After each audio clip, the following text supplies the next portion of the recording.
नाचने आए हैं लड़की तो स्वागत कौन करेगा, भीना में बैठे हैं लड़की तो मोहब्बत कौन करेगा। जब के सुंदर दिखत है, अरे तो ये लड़की नहीं जाना, ये लड़की के महा नस नस ल जाना था। डीजे सुरेश राज।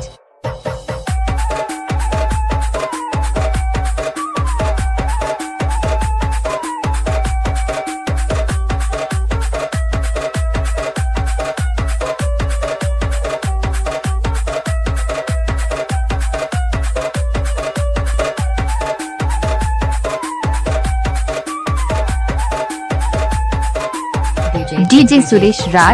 डीजे सुरेश राज।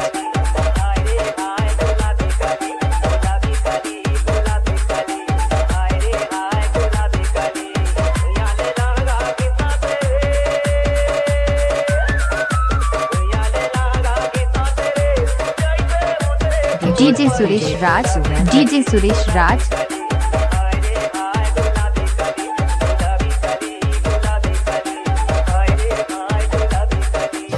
डीजे सुरेश राज।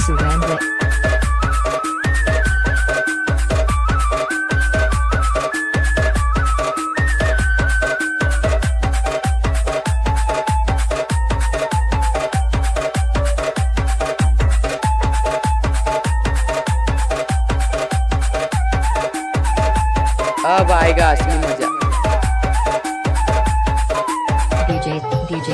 डीजे सुरेश राज। डीजे सुरेश राज।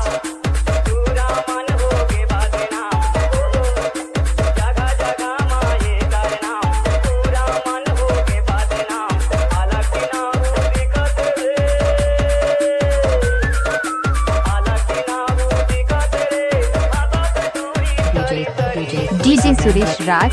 डीजे सुरेश राज।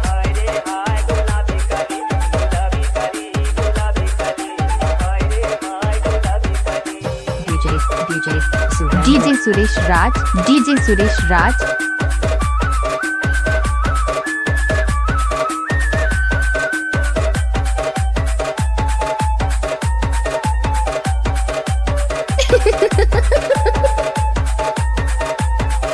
डीजे सुरेश राज।